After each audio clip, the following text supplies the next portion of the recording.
The straight-pull Ross rifle became part of Canada's national identity during World War I, but there were some serious issues with bolt lockup and the Ross. The origins of the weapon really lie in the Boer War, and the Canadian forces that went to South Africa realized that they really needed to replace the old Snider rifles, which were then standard issue throughout the Canadian forces. However, there was a disagreement amongst the British and the Canadians over licensing to manufacture the new Lee Enfield magazine rifles in Canada. And so the Canadians turned to one of its own, Sir Charles Ross, and he had been working up his own designs on weapons. The Canadians were trying to form a national identity, and part of that came from their military forces. And Sir Samuel Hughes, was the Canadian Minister of Defense and Militia. And Samuel Hughes wanted the troops of Canada to have distinctly Canadian uniforms. They had their own version of service dress. He wanted them to have their own equipment. They had to have their own special pattern of entrenching tool. But also they needed to have a Canadian rifle.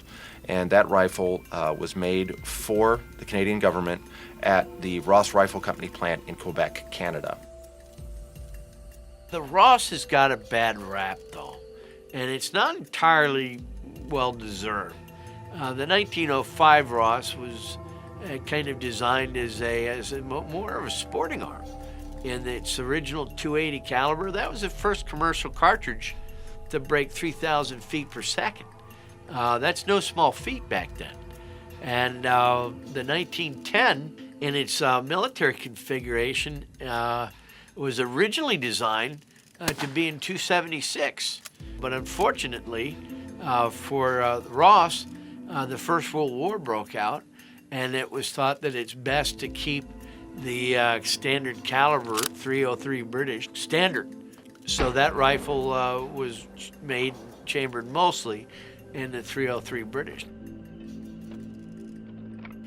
Now the Ross rifle is a straight pull. You just pull it back and forward. There's no turn bolt like you'd find in a Mauser rifle.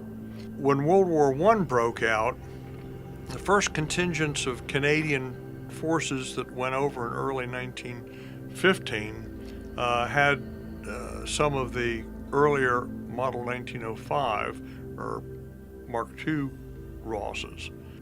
And subsequent battalions were the Mark IIIs. Most of these weapons are marked on the buttstock with the number of the battalion.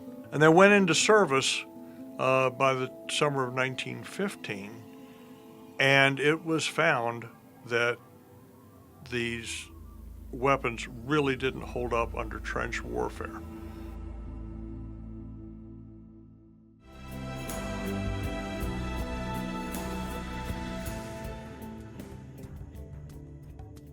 In World War I, at least one Canadian officer stated that to send men into combat with the Ross rifle was the equivalent of committing murder.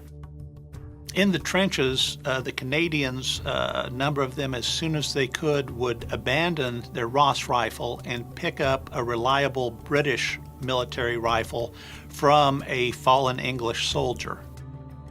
The problem with the Ross 1910 had a lot to do with the actual straight pull action design of the bolt to begin with. There were two major failings to it. One, the tolerances were too close.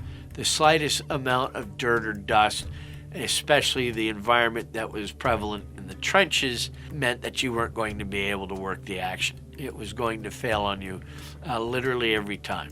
And Canadian officers really began to complain about the gun's inability and ineffectiveness in combat.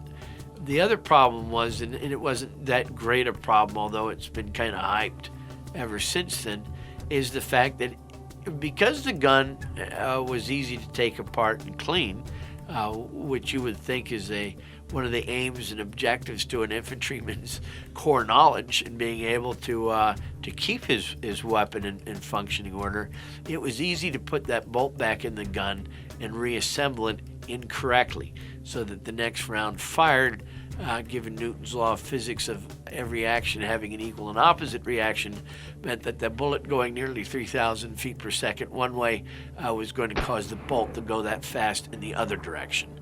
And it usually did, coming out tearing the jaw off a number of poor soldiers throughout the war. They were slowly withdrawn from Canadian forces. The British short magazine Lee Enfield, the Mark III version, and later the Mark III Star, became the standard infantry rifle of British and Canadian troops.